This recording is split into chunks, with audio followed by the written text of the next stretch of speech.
Hey guys, so for the last couple of days, I've been kind of struggling with my desire to remain sober. And today I had to give in and take a disulfiram pill.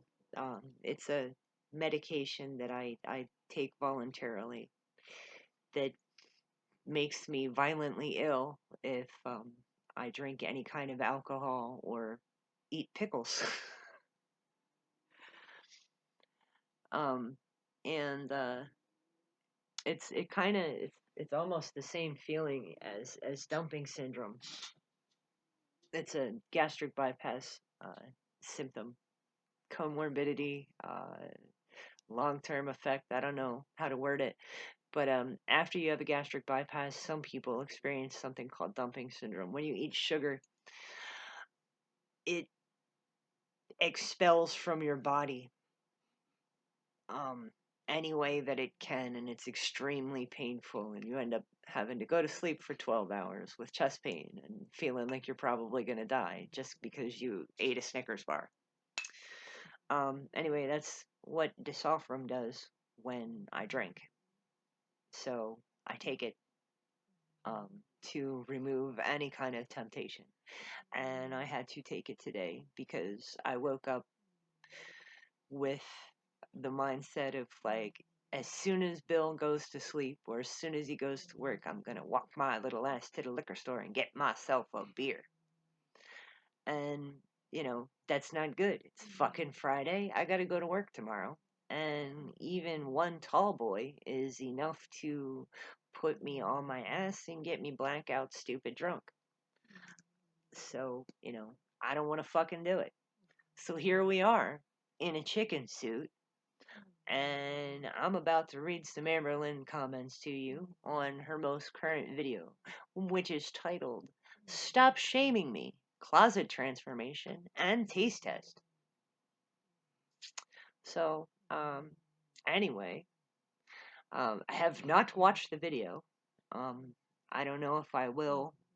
I probably will watch a recap or a reaction video tomorrow at the flea market during the slow hours because I have nothing better to do.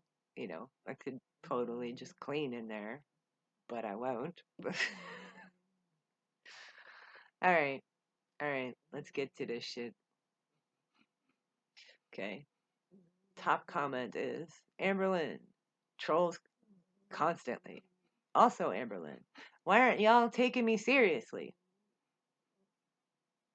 True that. Gosh, this is just depressing. Watching you do great, then fail, then get mad at your audience for being disappointed in your failure is not the ticket. I'm going to turn off bell notifications and go back to checking this channel once every few months. Good luck, girl. I genuinely hope you can get your mental health sorted and succeed long term. I would love to see that happen for you. And the reply is, she's one of the biggest jokes on YouTube. Love that for her. Amber, there is a difference between shaming and holding someone accountable. Drug addiction is an addiction, just like binge eating and food addiction. Should people just praise and coddle addicts, never holding them responsible? That's called enabling. Stop trying to guilt people into holding you accountable. Oh, into not holding you accountable. You have had an eating disorder for over 10 years now on YouTube and haven't done much of anything to change it. You stay big because you choose to every single day. I believe that too. I believe that she chooses to be the way that she is. I think that she enjoys maintaining her addiction. I think that she doesn't go into rehab because she doesn't want to be clean. She doesn't want to be better. She likes getting high off of tasteless, bland carbohydrates and prepackaged caca foods. you know. If you don't like being shamed, stop behaving shamefully. Facts. I thought we were going to start having regular therapy sessions with licensed professionals so that we can get the necessary tools and knowledge to overcome our addictions and disorders. Yeah, what the fuck ever happened to that? I thought that she did have at least a psychiatrist to give her pills and, you know, diagnoses or whatever. She does need an actual therapist.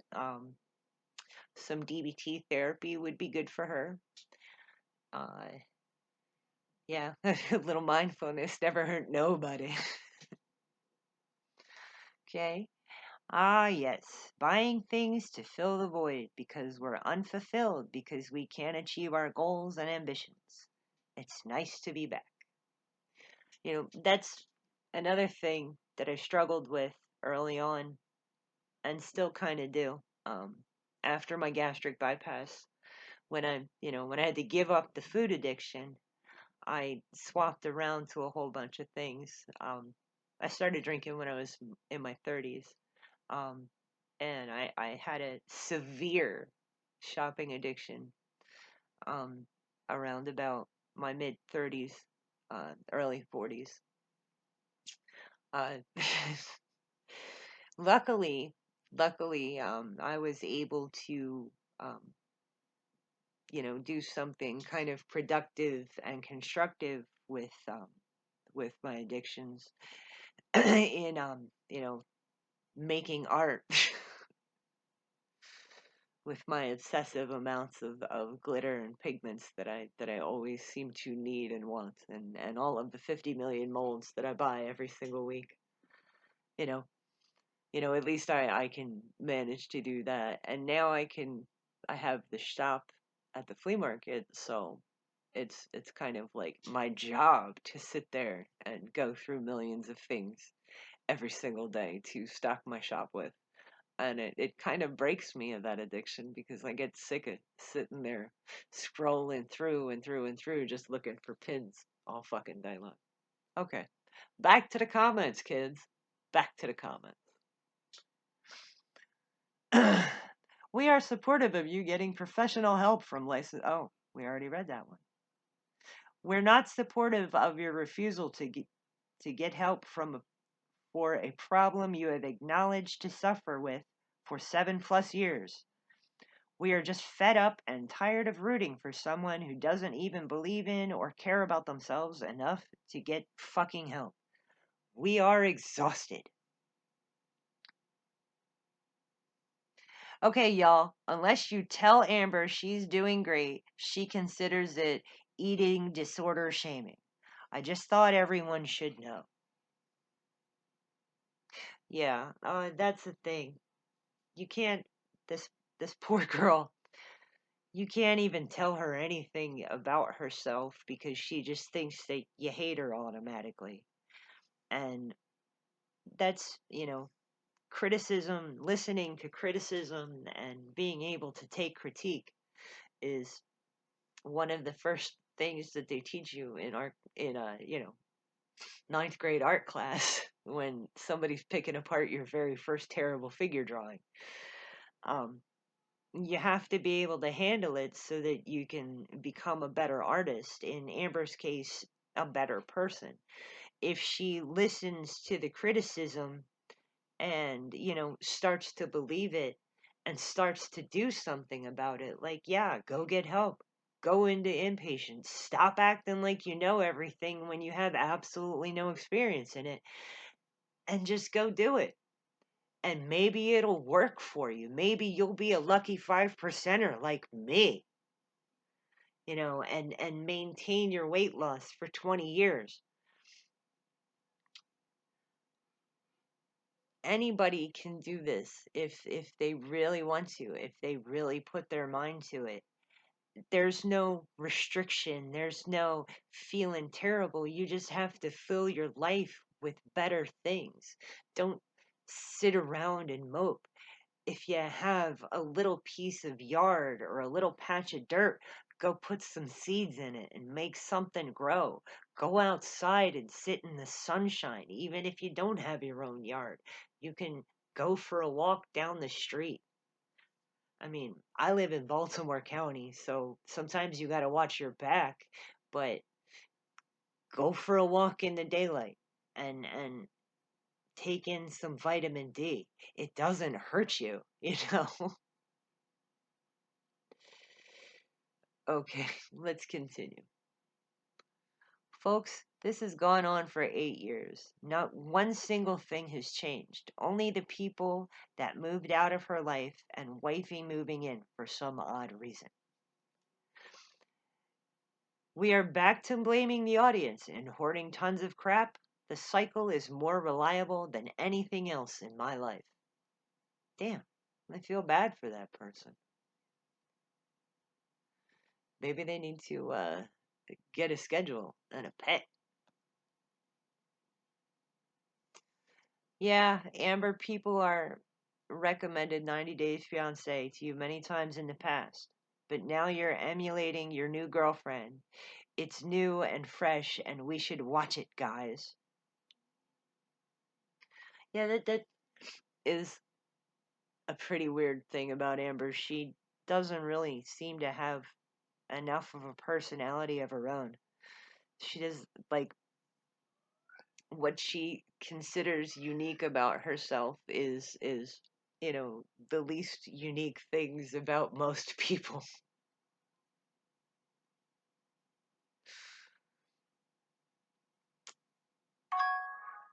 Oh dear, I have a notification from YouTube.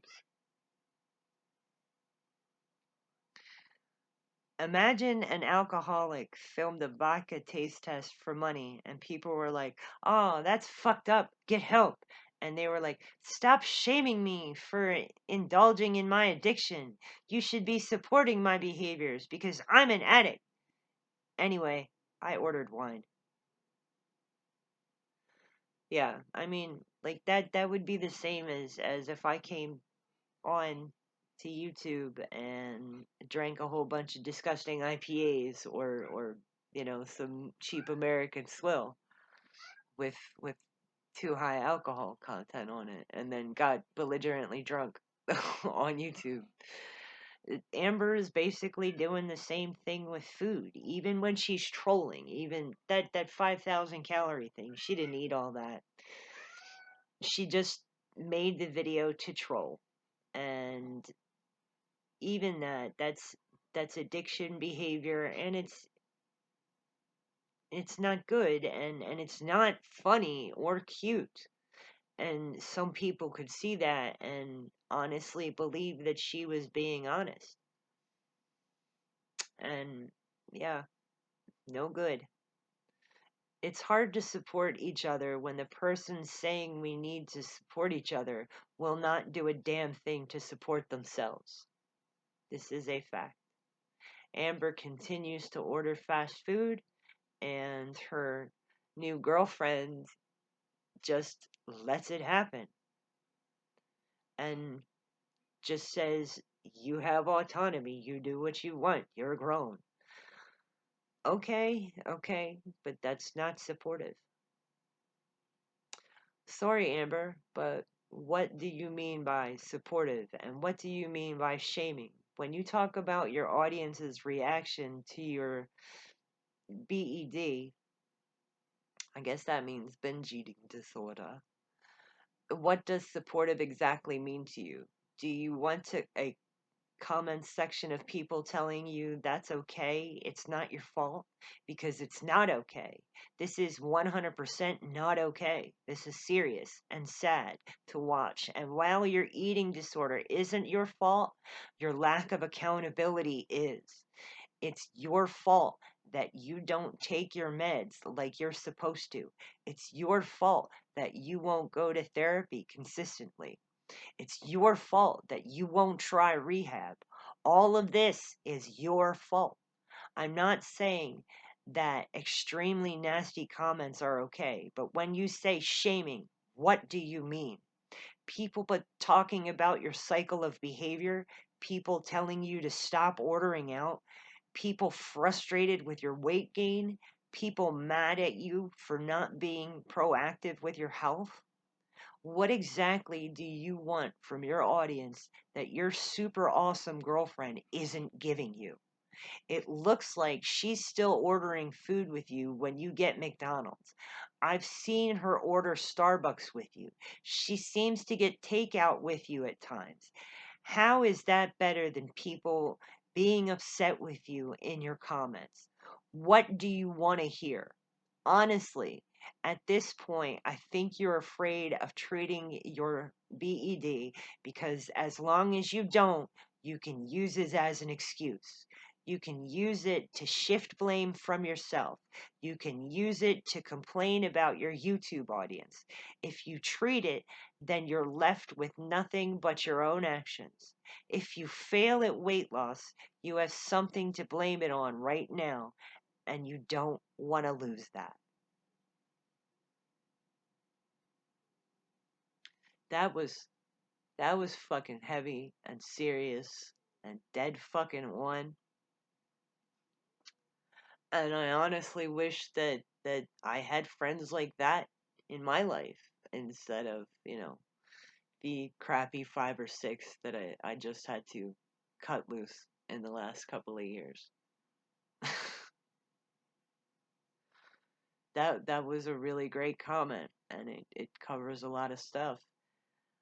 Um Honestly, I really don't think that there is an actual girlfriend. I think that that's either a friend or a person she's paying to pose in videos and still images, with their face covered. Uh, because I really don't think that a new partner would stand for behavior like that. I mean, my husband, when we first got married, he used to hide my cigarettes on me and ration them out and then hide them in weird places all over the house. And it was like a terrible, aggravating fucking Easter egg hunt just because I wanted a cigarette.